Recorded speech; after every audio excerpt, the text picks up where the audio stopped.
Hello and welcome to my channel.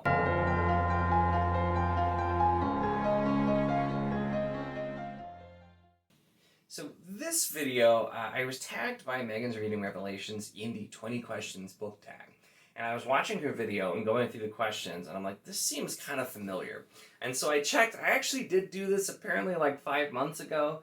But that was quite a while ago before most of you were here, and I'm actually, when this comes out, I will have still, be on vacation, so I'm like, you know what, is this a little bit of a filler video? Yeah, I'll admit it is, because I've done it before, but some of my answers I think may have changed. Some of them are like, what's something you did recently too, so that's also something that I think will help with that as well. So, let's jump into round 2 of the 20 questions book tag. So question 1, how many books is too many books in a series? I mean, insert the limit does not exist gif from Mean Girls, because, I mean, my favorite series, 15 books. Discworld's got I think around 40. I love my long series. I will continue loving my long series, even though they don't always love me with the amount of time it takes me to read them. So I'm still reading Crown of Stars, which is 7. I shouldn't have, but I just recently started the first book of Janny Wirt's The Wars of Light and Shadow, which is, I think, like 10-ish books. So it takes forever to get through when you have so many long series, but I love my long series. Often it's like, I'll read something and I'm like, I want more. And so as long as it's done well, I don't think there are too many. Like, if you get to the point where, an author's just still writing in a world, and it's like, nah, this hasn't been good for many entries now, that's different. I'm okay with a series ending when it should have, but if there's still good content and the series is still going strong, then heck yeah, write as many as you want. Number 2, how do you feel about cliffhangers? So I don't even remember how I answered this question in the other video, but I'm kind of on the fence because I don't mind them terribly. With books especially, though, it helps if I can immediately start the next book, because when you end on a cliffhanger and then if I have to wait a year or two to get to it, I might be a little bit more unhappy with it. But on TV shows, the dumb cliffhanger trope usually really annoys me. It always makes me think of Criminal Minds used to have the dumbest cliffhangers ever, where you knew whatever they just showed, there's no way it was actually going to happen, but they'd make you feel like it was going to, and they'd have these multi-part episodes, and if you had to watch it at the time, you'd probably be like, what the heck? But it more so, usually when I watch them, I was watching them streaming, and so I'm just like, I know I'm going to see it right after anyway, and I know what happens, but it still annoys me. But with books, not so much, but usually it's nice if I can, get the next one. If it's a massive cliffhanger, and then, either the book doesn't come out or it takes forever, that's going to be a little bit upsetting. Number 3, hardcover or paperback? So I'm still a firm hardcover lover. I will say paperbacks have grown on me a little bit with the big floppy ones. And I also love my very pretty UK paperbacks that I have for the Realm of the Elderlings. So they've grown on me a bit, but still usually if I have a choice, hardcover is going to win. Favorite book? I don't remember this question either. So favorite book is always a hard question. I usually go Monte Cristo for non-fantasy. But if we're going fantasy, I mean, I probably have to say Eye of the World, just because that's my favorite series, so I feel like I gotta have a favorite book in there. Least favorite book. So, I'm trying to think if this has changed. I'm pretty sure I answered the Poppy War to this last time, and have I read anything worse since?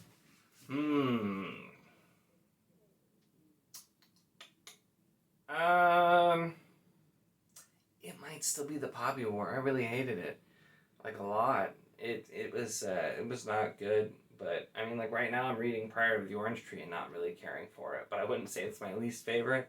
That would definitely have to be in the running. The only other thing which I did not finish reading was Revealing Eden by Victoria Foyt, which was god awful. But I didn't get that far into that, so I guess that's where we'll be.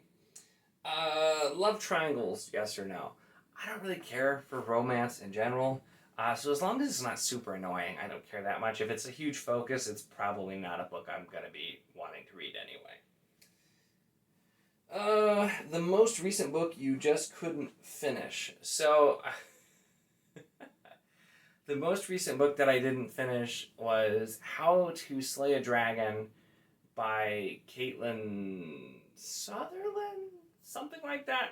It was an e-arc I got from NetGalley, and it was described as like a historically accurate look about how you would do like the fantasy trope things, like how to slay a dragon, or like, you know, how to know you're the chosen one, or like how to train under a wizard, like stuff like that.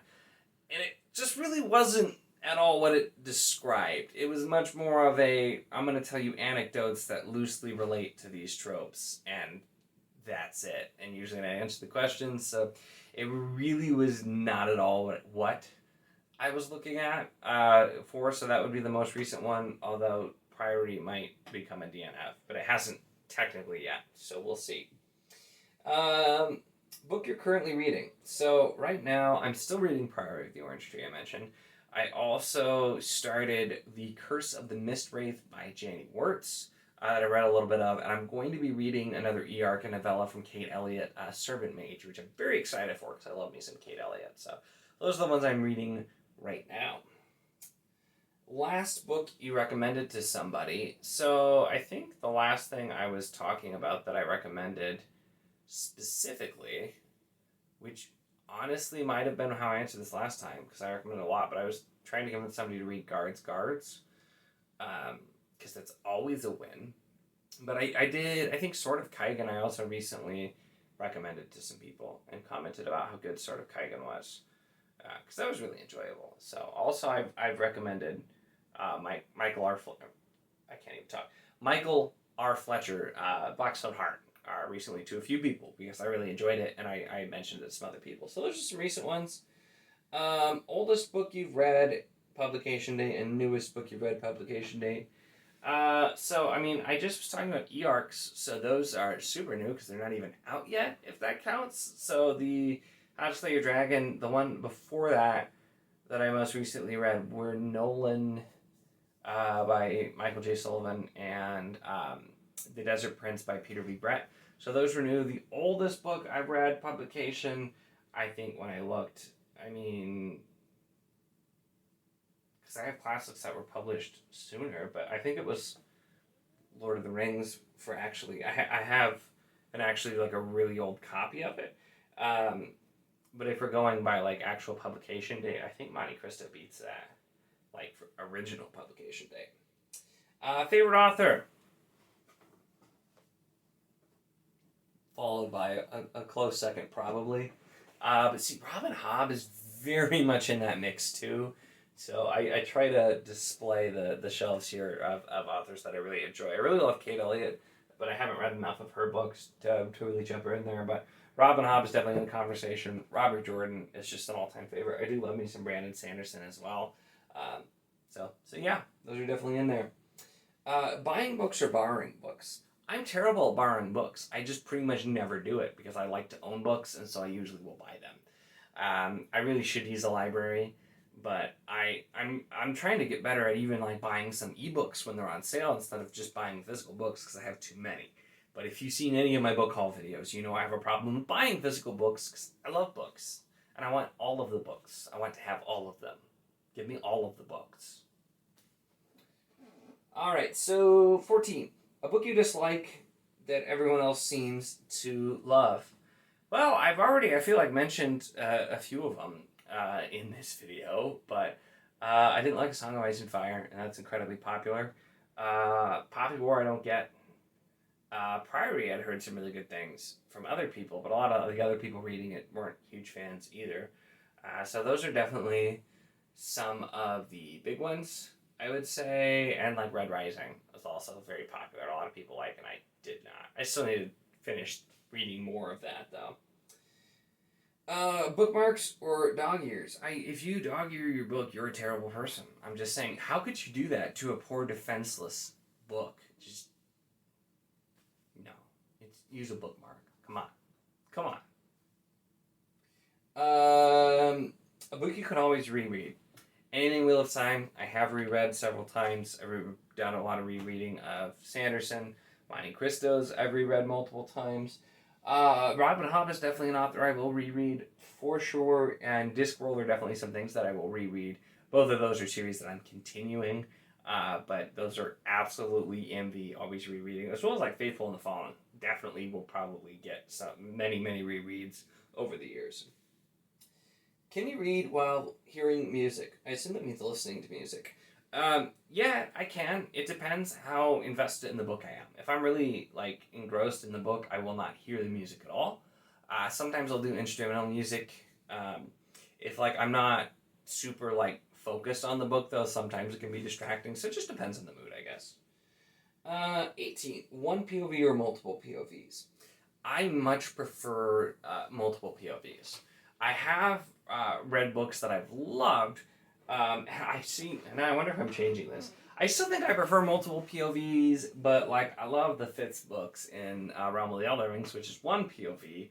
I love them so much. So I am okay with it. I used to dislike it more, but I've read some other books that just had the one POV, and it made me help it. But I really do like different characters, different POVs. I think a lot of it comes from being such a huge Wheel of Time fan.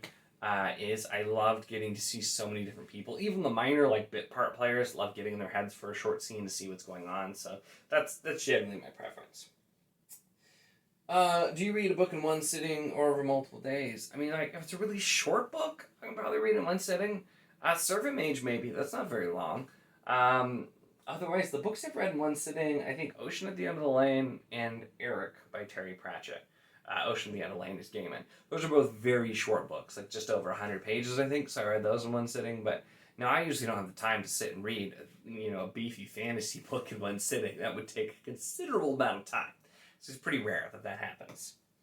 And that's it. Oh, number 20 was tagging. So since I've done this before too, and I don't know if other people have, I'm not going to tag anyone, just to be on the safe side. But hopefully, like I said, I mean, even if you saw the video 5 months ago, maybe you don't remember it. But then, like I said, I feel like a lot of the people at this point are new anyway, so I figured I'd go for it.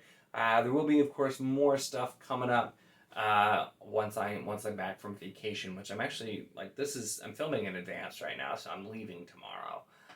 But that's why I needed some videos to be up in advance so that you still had content to come watch. So if you enjoyed the video, make sure to give it a like. Check the link in the description for the Wizardly Duo Discord if you want to join and talk about books or anything else, and hang out over there. And of course, if you'd like to see more of my content, make sure to subscribe.